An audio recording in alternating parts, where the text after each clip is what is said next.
বাসা থেকে 29 তারিখ বের হয়ে যায়। 29 তারিখ খবরটা জানার পরে আমি তাড়াহুড়ো করে আমার যতগুলো বন্ধু আছে আমি সবাইকে ফোন কলে আমি বিষয়টা অবগত করি। অবগত করার পরে আমরা বিষয়টি স্বাভাবিকভাবেই ধরে নিয়েছিলাম যে তার বাসায় হয়তো কোনো ঝামেলা হয়েছে, সে আত্মগোপনে গিয়েছে, চিন্তার কোনো কারণ নাই, সে আমাদের বাসায় ফিরে আসবে।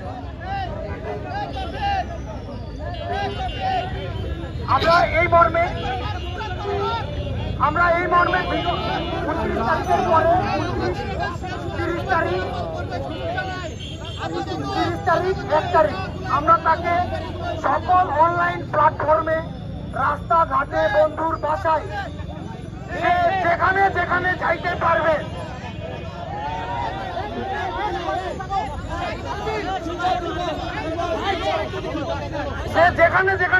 পারবে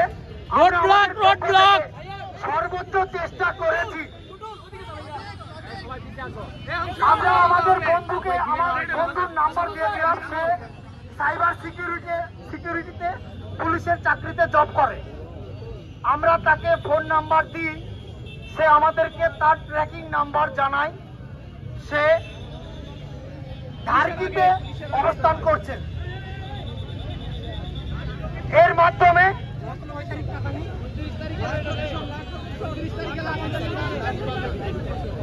এরপরে বিগত 1 তারিখে আমরা জানতে পারি হয়তো কোনো চক্র বা কোনো মাস্তান বা তাকে রাস্তাঘাটে পেয়েছে, আমাদেরকে সে জানায় তারা বিকাশকে পাওয়া গেছে, সে আছে হসপিটালে। তার খরচা বাবদ আমাদের কাছে সে টাকা দাবি করে। সে বলে ঈশ্বর দিতে রয়েছে, এরকম কাল্পনিক কথাবার্তা বলে আমাদের কাছে টাকা দাবি করে। এই মর্মে আমরা প্রশাসনকে জানাই, পুলিশের উপস্থিতিতে পারিবারিক লোকজনের সহযোগিতায় আমরা তার দাবি পূরণ করি এবং টাকা 18,000 টাকা আমরা পেমেন্ট করি। পরবর্তীতে আমরা জানতে পারি সে তার সাথে ছিল না, বিষয়টি মিথ্যা। এটা প্রতারক চক্র কিনা বা সন্ত্রাসী আমরা জানি না, আমরা বলতেও চাই না সেটাকে। এটা প্রশাসনের দৃষ্টি আকর্ষণ করছি, তারা খুঁজে বের করবে। এরপরে আমরা জানতে পারি আমার বন্ধুর মৃতদেহ, লাশ উদ্ধার হয়েছে। কোথায়? ধারকিতে।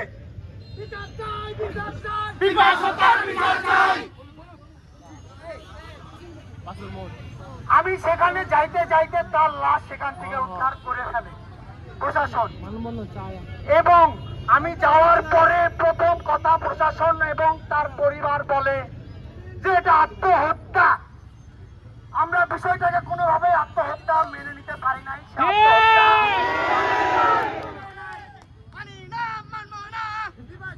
যখন তার লাশ সেখান থেকে উদ্ধার করা হয়, ওখানে আমার বন্ধুরা আগে থেকেই উপস্থিত ছিল।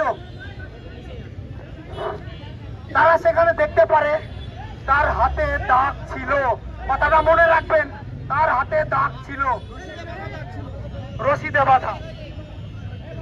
এরপরে আপনারা পুরো ছবিটা দেখছেন, সে কিভাবে গলায় ফাঁস দিয়ে গাছে ঝুলন্ত অবস্থায় ছিল। আপনারা স্বাভাবিকভাবে দৃষ্টিতে ছবিটা দেখেন, গাছটা ছিল ইউক্যালিপটাসের গাছ, 15 ফিট উচ্চতায় ছিল গাছটা। একজন মানুষ যদি আত্মহত্যাই করে তাহলে সে কিভাবে লোহার পরা অবস্থায়, ব্লেজার পরা অবস্থায়, ফুল ফিটফাট হয়ে কেন সে আত্মহত্যা করতে অত দূর গেল?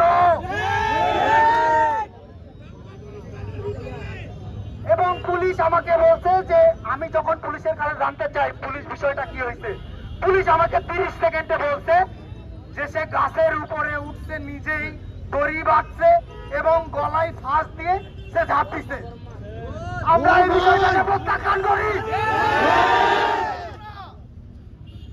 একটা মানুষ কখনোই জুতা পরে ইউক্যালিপটাস গাছে ওইভাবে স্বাভাবিকভাবে উঠে গলায় দড়ি দিয়ে নামতে পারে না। যদি সে দেয় অবশ্যই তার গায়ে মহিলা থাকবে, সে বিধবা থাকবে না, সে যদি সুইসাইড করতে যায় সে এত পরিবারই থাকবে না। আমরা প্রত্যাখ্যান করছি।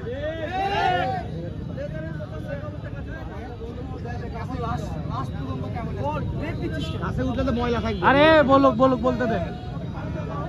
এরপরে যখন তার লাশটা ওখান থেকে উদ্ধার আমরা করলাম, যখন তার লাশটা আমরা পোস্টমর্টেম করার জন্য আনবো, যখন তার লাশটা নিয়ে আমরা আনবো, তখন তার ফ্যামিলির কেউ উপস্থিত ছিল না ওখানে। 2-4 জন ছিল, তার আগে কাঁদতে কাঁদতে চলে আসছে। এবং তার লাশের সাথে আমরা ফ্যামিলির কাউকে পাই নাই। আমরা ওখানকার স্থানীয় 2-3 জন ছিল এবং আমার এক বন্ধু তাকে ভ্যানে করে ওখান থেকে নিজ দায়িত্বে আমরা হসপিটাল পর্যন্ত আনি। হসপিটাল পর্যন্ত যখন আনি, আমরা স্বাভাবিকভাবে ধরে নিয়েছি এটা আত্মহত্যা নয়, এটার একটা সুস্থ তদন্ত দরকার, আমাদের পোস্টমর্টম করতে হবে। আমরা সবাই এই জন্য প্রথমে হসপিটাল আসি। এরপরে আমরা মামলা রুজু করার জন্য এবং তার পোস্টমর্টমে সাইন করার জন্য, আমরা ওসিকে অবগত করার জন্য আমরা সবাই থানাতে অবস্থান করি। যখন আমরা থানাতে অবস্থান করতেছিলাম, তখন আমরা ফার্স্টে তার ফ্যামিলিকে বলি যে আপনারা এটা কি চাচ্ছেন। যখন আমি এই কথাটা বলি, আমি যখন বলি যে পোস্টমর্টম করতে হবে, আপনাদের সিগনেচার লাগবে, তারা প্রথমে হয়তো বা তারা মনে করছে এটা আত্মহত্যা, এজন্য তারা সাইন করতে চাই নাই। এরপরে আমরা আমাদের বন্ধু বান্ধব মিলে যখন তাদের কাছে জোরাজুরি, তাদের কাছে জোর করি যে আমাদের এটা না করতে দিলে আমরা কাউকে যাইতে দিব না, তখন তারা বাধ্য হয়ে 10 মিনিট সময় নেয় এবং তারা পোস্টমর্টমের জন্য রাজি হয়। পোস্টমর্টমের জন্য যখন রাজি হয়, আমরা পোস্টমর্টমে গেলাম এবং তার পোস্টমর্টম রিপোর্ট যখন ডমেরা আসে আমাদের কাছে, তারা প্রাথমিকভাবে আমাদেরকে বলে যে এইটা ডাক্তার এবং ডম আমাদেরকে প্রাথমিকভাবে বলে, পুলিশকে ডেকে এবং ফ্যামিলি বন্ধু বান্ধব সবাইকে ডেকে তারা বলে এটা কোনো আত্মহত্যা নয়, এটা হত্যাকাণ্ড। তার শরীরে আমরা বিভিন্ন রকমের দাগ দেখতে পাই। পেটের সামনে বাঁশের খোঁচা দাগ, বুকে অনেক জোরে জোরে চাপ যেখানে কালো দাগ হয়ে আছে, পিঠের পেছনে দাগ, তার অন্ডকোষে অনেক নির্যাতন করে তার মৃত্যু ঘটানো হয়। আমরা যখন এই বিষয়টা নিয়ে একটা মতামতের ভিত্তিতে এসেছি, আমরা ওই দিন রাতে তার জানাজা করিনি। পরের দিন ফ্যামিলির তত্ত্বাবধানে তাদের কথায় অনুরোধে আমরা পরের দিন পর্যন্ত জানাজার উপস্থিত থাকি। এরপরে আমরা পরের দিন 10:30টায় প্রথম জানাজা করি জামালগঞ্জে তার নানা বাসায়, আর সেকেন্ড জানাজা জামালগঞ্জে শাহপুরে আমরা জানাজা অনুষ্ঠান করি। আমরা ওখানে গিয়ে তাকে কবর দেই। এর মাঝখানে আমরা যখন ওখানে উপস্থিত হই, আমরা কিছু বিষয় জানতে পারি, আমি সেগুলো আপনাদের কাছে গত 29 তারিখে আমি প্রথমেই বলছিলাম যে আমি শুনছিলাম সে বাসায় কোনো একটা বিষয়ে তাদের ঝামেলা হওয়ার পরে সে বের হয়ে গেছে। আমরা বিষয়টা নিয়ে একটু তদন্ত করেছি নিজের থেকে। প্রথমে আমরা জানতে পারি সে আমাদের কলেজে 12টায়, দুপুর 12টায় সে প্রথমে আসে। আমাদের সাথে নর্মাল কয়েকজনের সাথে তার কথাবার্তা হয়। সে সবসময় ফ্যামিলি তার 1 মাস আগের থেকে আমরা তার বিকারগ্রস্ত অবস্থায় দেখছি যে সে স্বাভাবিক চিন্তা ভাবনা করতে পারে না। লাস্ট 29 তারিখেও আমরা তাকে দেখেছি, সে সুস্থ কথায় চিন্তা ভাবনা করতেছিল না, সে শুয়েছিল আমাদের বুড়া বজদুর দোকানে, সে শুয়েছিল খুব খারাপ অবস্থায়। আমরা যখন জিজ্ঞাসাবাদ করি কি হয়েছে, সে আমাদেরকে তেমন উত্তর দেয় নাই। এরপর সেখান থেকে সে হতে পারে 12টা থেকে 4টা বা 2টার মধ্যে সে নতুন হাটে তাকে কয়েকজন দেখতে পায় যে সে নতুন হাট ক্রস করতেছিল। নতুন হাট ক্রস করতে করতে সে কোথায় যাচ্ছিল? সে যাচ্ছিল তার জামালগঞ্জ নানা বাসায়। আমরা যখন সেখানে জামালগঞ্জে যাই, তার কয়েকজন বন্ধু আমাদেরকে এটা ইনশিওর করে যে সে ওখানে গিয়ে তার এলাকার বন্ধুদের সাথে সে ক্যারাম বোর্ড খেলতেছিল। আমরা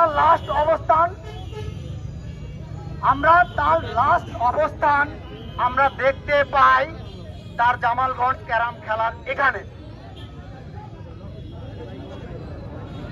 এরপর পর্যন্ত আমরা তার অবস্থান ক্লিয়ার না। সে যে বাসা থেকে কোনো ঝামেলার কারণে বের হয়ে গেছে, তার বাসায় কাদের সাথে গ্যাঞ্জাম করেছে বের হয়ে গেছে, আমরা এই বিষয় ক্লিয়ার না। সে এরপরে কোথায় গিয়ে উঠছে তার ক্যারাম খেলার পরে, আমরা এই বিষয়ে ক্লিয়ার না। আমরা এখন জানতে চাই যে এর পরের ঘটনা সে কিভাবে মারা গেল, তার কি হলো, আমরা এটা প্রশাসনের দৃষ্টি আকর্ষণ করতেছি। আমি চাই এর একটা সুস্থ বিচার হোক। দুঃখের একটা বিষয় হচ্ছে যে আমরা এই মুহূর্তে জানতে পারলাম বিপাশ হত্যার যে অভিযোগ কিংবা থানাতে কোনো ডায়েরি বা চিঠি এখন পর্যন্ত হয় নাই। তারা আত্মহত্যা বলে চালিয়ে দিয়ে তারা লাশ নিয়ে গেছে থানা থেকে। এটা কেন হলো? এই মুহূর্তে চিঠি করতে হবে, মামলা রুজু করতে হবে, করতে হবে। শুনে মাথা ঝিমঝিম করতেছে, কিভাবে হয় এটা? সবাই জানেন বিপাশের মতো ছেলে এক লাগে একটা হয় না। কিভাবে সম্ভব এটা? নতুন হাট কিভাবে সম্ভব এটা? বিপাশ ছিল গত 4-5 দিন ধরে বিপাশ নিখোঁজ ছিল। আমরা মেনে নিলাম সে নিখোঁজ ছিল। তাকে 4-5 দিনের মধ্যে ভীষণ কেন বের করতে পারে নাই? আমরা যখন পোস্টমর্টম করতে চাই অনেকে বলছে পোস্টমর্টম করার দরকার নাই। আমি নিজে অফিস সাথে বার্গেনিং করে পোস্টমর্টম করাইছি ফ্যামিলির পক্ষ থেকে। তাকে যখন পোস্টমর্টমের ঘরে ঢুকানো হয়, সর্বপ্রথম আমরা দেখি কি তার শরীরে হাতে সহ বিভিন্ন জায়গায় মারার কালো দাগ রয়েছে। এবং যে ডাক্তার শুরু থেকে পোস্টমর্টমের প্রস্তুতি নিয়েছে সে আমার সামনে বলেছে এটি টর্চার করে মৃত্যুবরণ করা হয়েছে। আমরা পোস্টমর্টম রিপোর্টের জন্য কোনো অপেক্ষা করব না। আমরা পরিষ্কার সে হত্যাকাণ্ডের শিকার হয়েছে 100%। এবং বিপাশের নামে থানায় অপমৃত্যু একটা মামলা সাধারণ ডায়েরি করা হয়েছে। আমরা সেটির বিষয়ে খুবই উদ্বিগ্ন যে কেন অপমৃত্যু মামলা দায়ের করা হলো।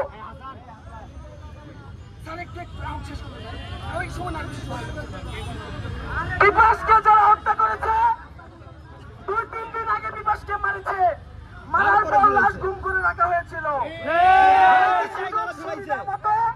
তাদের সুবিধা মতো নিয়ে যায় ওখানে লাশ টাঙ্গাই দিয়েছে।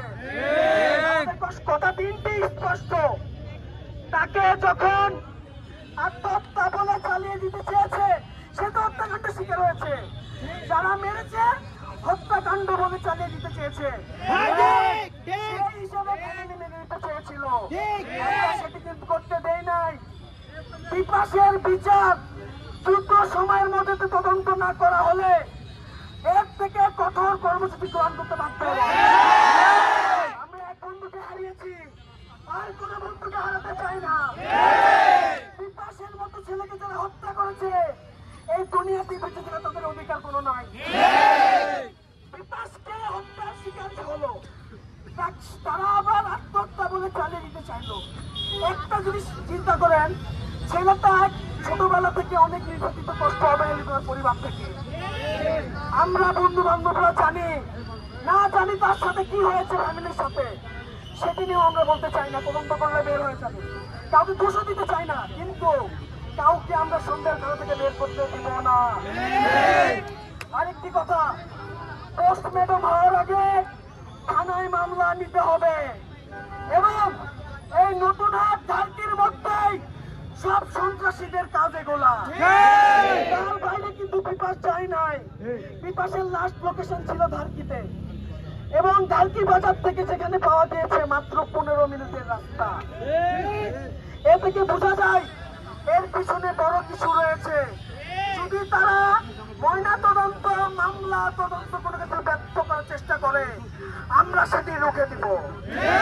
আমরা কারা বিপাশের সেটা সবাইকে দেখিয়ে দিব। বিপাশের হত্যাকারীদের আমরা কোনোভাবে ছাড় দিব না। বিপাশের বিচার না হওয়া পর্যন্ত আমরা আমৃত্যু লড়ে যাব।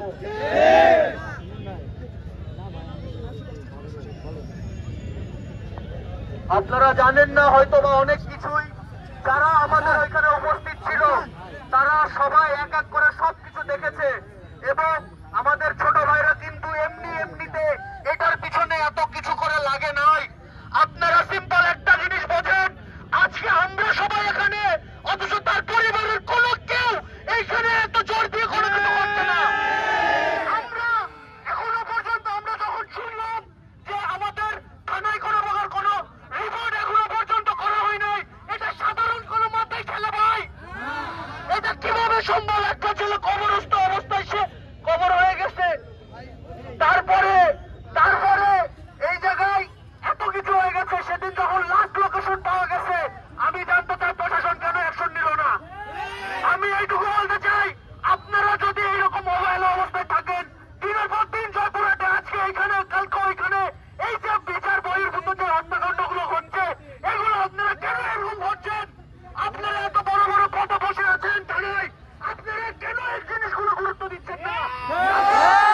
হচ্ছে না। আপনাদের তারা যদি না হয় তাহলে সাধারণ জনগণকে বলেন, সাধারণ জনগণ দরকার পড়লে রাতের বেলা থেকে তাদেরকে রক্ষা করবে। আপনাদের চাকরি ছেড়ে দেন। আপনারা যদি মানুষকে আইন শৃঙ্খলা রক্ষার এই ট্যাগ যদি গায়ে লাগিয়ে যদি সে রক্ষা না করতে পারেন, আপনারা কিসের চাকরি করেন? আমার ভাই, আমার ছোট ভাই বিপাশ এমন একটা ছেলে যার সাথে আমাদের কোনোদিন কোনো কথা কাটাকাটি হয় নাই, এমনকি সে অপরিচিত কোনো মানুষের সাথে কোনোদিন খারাপ কথা বলে নাই। আমি এবং আমরা সবাই চাই এর একটি সুস্থ তদন্ত হোক এবং সেই তদন্ত সাপেক্ষে একটি সুন্দর একটি বিচার যা দৃষ্টান্ত হয়ে থাকুক জয়পুরহাটের বুকে, যেন এইরকম কোনো হত্যাকাণ্ড আর না ঘটে। আপনাদের সবাইকে ধন্যবাদ। যারা আজকে এই কর্মসূচিকে সফল ও সার্থক করেছেন, যারা কষ্ট করে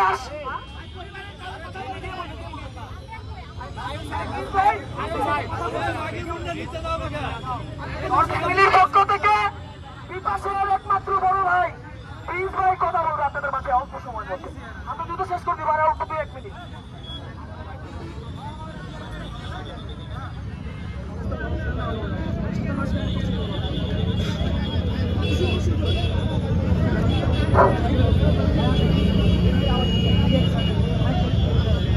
আমি বেশি কিছু বলার মতো আমার মানসিক আমার সেরকম কন্ডিশন নাই। আমার ভাই যখন নিখোঁজ হয়েছে তখন আমি ঢাকায় ছিলাম, আমার সাথে কথা হয়েছিল,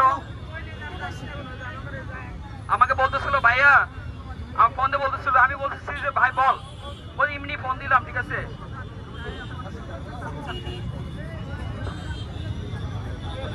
এরপর থেকে তার কোনো পাচ্ছিলাম না, তো রাতে আমি ঢাকা থেকে চলে আসছি। 29 তারিখ থেকে অনেক খোঁজাখুঁজি করছি ভাই, অনেক খোঁজাখুঁজি করছি, পুলিশের কাছে গেছি, র্যাবের কাছে গেছি, সেই লাস্ট পর্যন্ত আর্মির কাছে গেছি। আমি কারোর কাছে কোনো খবর কিছু পাই নাই, সহযোগিতা তারা ওইভাবে করতে পারে নাই। অনেক খোঁজাখুঁজি করছি ভাই, পাগলের মতো খুঁজছি। আমার ভাই এমন একটা ছেলে যে সে কারোর সাথে কোনো ক্যাসেল গন্ডগোল মারামারি কখনো আমি শুনি নাই, কারোর সাথে যে কখনো কোনো শত্রুতা ছিল এমন আমি শুনি নাই, কেউ বলতে পারবে না। সেই ছেলে হঠাৎ নিখোঁজ। প্রশাসনের কাছে আমি আসলে সাহায্য সহযোগিতা বা সেরকম সহযোগিতা আসলে চেয়েছিলাম, কারণ আমি তো সিভিল, আমি তো অত কিছু বুঝি না। আমি তাদের কাছে বলছি ভাই আমাকে সহযোগিতা করেন। শেষ পর্যন্ত একটা কথা বলবো যে আমার ভাই আজকে নাই, একটা সুস্থ তদন্ত হোক, সুষ্ঠু তদন্ত, আমি যেটা সঠিক এই ধরনের একটা সুষ্ঠু তদন্ত সাপেক্ষে আমার ভাইয়ের হত্যার বিচার চাই, যেটাই হোক। এবং সেটা দৃশ্যমান একটা যেন পদক্ষেপটা দৃশ্যমান হয়, ঠিক আছে? তারা গোপনে কি করতেছে আমি জানি না, দৃশ্যমান একটা যেন তদন্ত হোক, যে আমরা বুঝতে পারি যে প্রশাসন কিছু একটা করতেছে। মামলার বিষয়ে আসলে আমি তো এত কিছু জানি না, তবে আমি জিডি করেছি, ওনারা পরবর্তীতে জিডি নিয়েছে, তবে ওনারা বলেছে যে